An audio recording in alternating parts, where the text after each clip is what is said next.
Pemirsa, perdagangan saham di Bursa Efek telah dibuka. Kita akan mencermati kinerja perdagangan saham hari ini.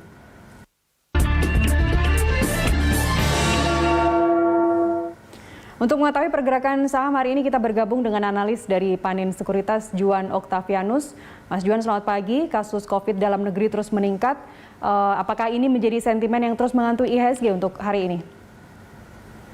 Iya, jadi kalau kita sebenarnya melihat hari ini akan ada potensi buat melemah ya, karena sebenarnya kan dari pelaku pasar juga masih wait and see terkait dengan translasi dari PPKM yang baru. Nah, lalu juga kalau kita lihat kan sebenarnya kan dari dampak COVID-19 yang terus meningkat dari sisi kasus positifnya, ini nanti akan translasi pada penurunan kembali terkait dengan ekspektasi pemulihan ekonomi ya. Kalau kita lihat kan back then di beberapa bulan yang lalu, ini juga lembaga internasional juga menurunkan dari segi ekspektasi pertumbuhan ekonomi di Indonesia ya, karena sebenarnya dari pengetatan kebijakan atau restriction ini akan menjadikan pertumbuhan ekonomi akan jauh lebih sulit buat nanti bertumbuh dibandingkan ekspektasi seperti itu. Ya.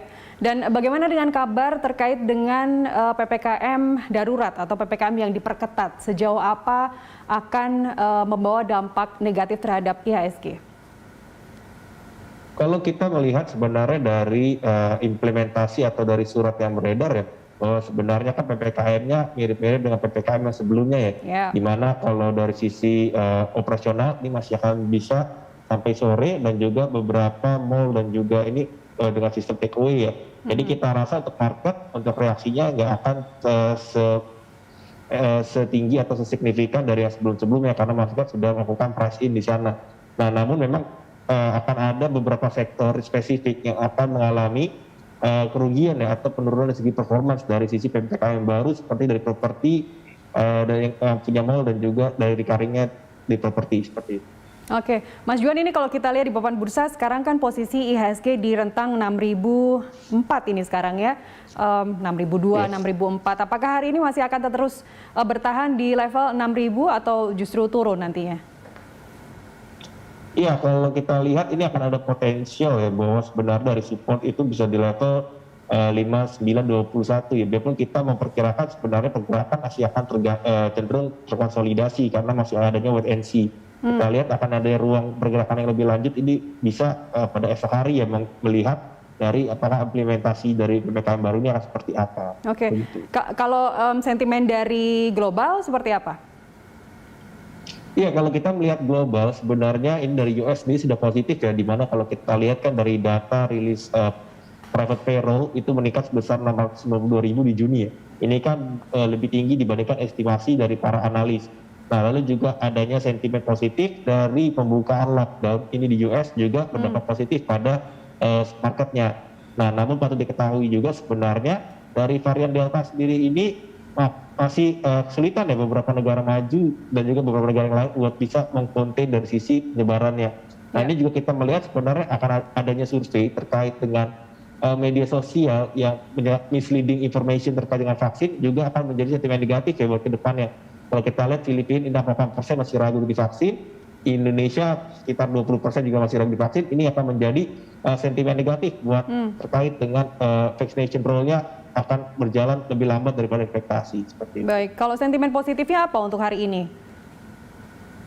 Iya, kita melihat sentimen positif adalah dari rilis data PMI ya, bahwa sebenarnya PMI Indonesia dia pun masih tercatat menurun, namun ini masih berada di zona ekspansif ya.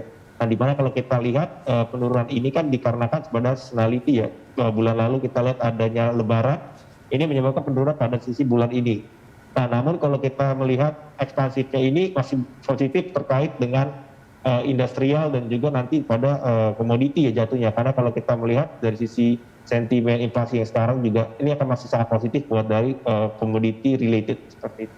Baik, sekarang kita ke rekomendasi saham, Mas Juan.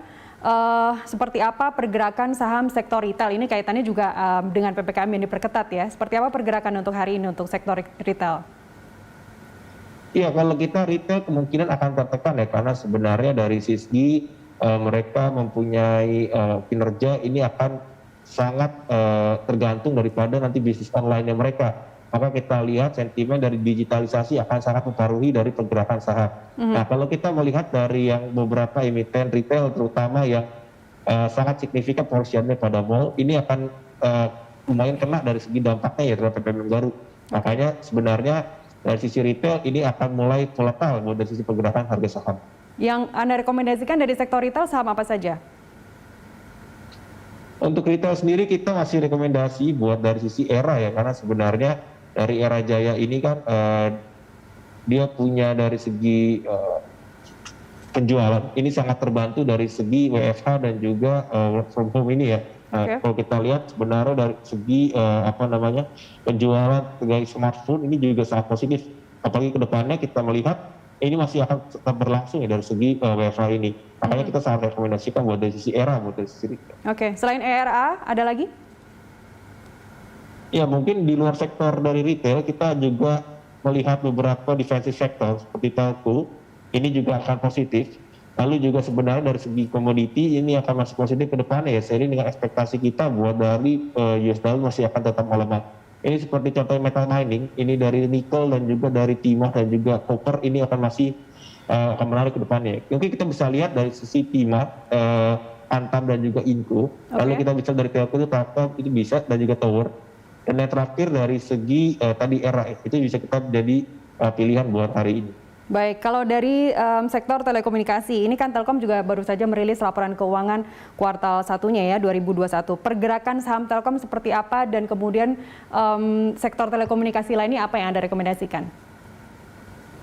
Iya, jadi kalau kita berbicara sektor telco ya, sebenarnya ini masih khas atau masih kental dengan adanya persaingan di mana ini menekan dari segi margin mereka. Nah, cuman kalau kita lihat dari harga sekarang, sebenarnya Telkom itu sangat menarik ya buat dilirik oleh pelaku pasar yang buat jangka panjang.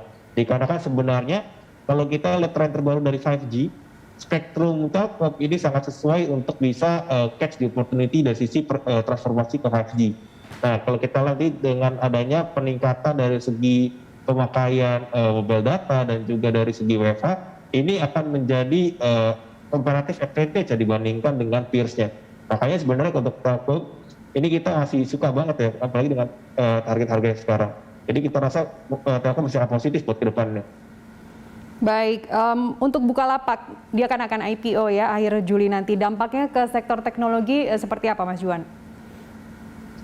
Iya, kita lihat ini akan sangat positif ya, dimana kalau sebenarnya kan dari pelaku pasar, kita lihat di global sendiri juga, ini banyak banget dari investor atau pelaku pasar yang mencari disruption dari segi new economy ya dibandingkan dengan old economy. Nah, kalau di Indonesia sendiri juga kita melihat antusiasme dari pelaku pasar ini sudah sangat tercermin ya, kalau kita lihat beberapa sentimen digitalisasi dianggap positif oleh pelaku pasar dan dari harga saham juga mereka signifikan. Ya. Saya rasa ini akan membawa antusiasme juga bagi pelaku pasar ya buat dari sisi Bukalapak yang akan IPO di beberapa bulan ke depan. Baik, Mas Juan terakhir untuk sampai akhir pekan ini, sampai hari Jumat nanti seperti apa pergerakan IHSG, apakah tetap akan berada di rentang 6.000? Iya, buat dari IHSG sendiri harus akan ada dari segi sentimen positif yang baru ya terkait dengan penanganan kasus COVID-19. Meskipun kita tahu vaksinasi sudah berjalan signifikan dan masif, namun dari segi peningkatan kasus positif juga ini meningkatnya cukup signifikan. Kita rasa harus ada rilis data yang positif agar dari segi IHSG ini mampu bisa menembus dari segi level 6.100 dan 6.000 seperti itu. Ya, baik. Terima kasih Mas Juan atas informasi Anda bersama kami pagi ini. Demikian tadi pemirsa dari analis dari Panin Sekuritas Juan Octavianus. Kami masih akan kembali dengan perkembangan terkini seputar perdagangan di pasar komoditas. Informasi selengkapnya akan kami hadirkan langsung dari Jakarta Futures Exchange sesaat lagi. Tetaplah bersama kami.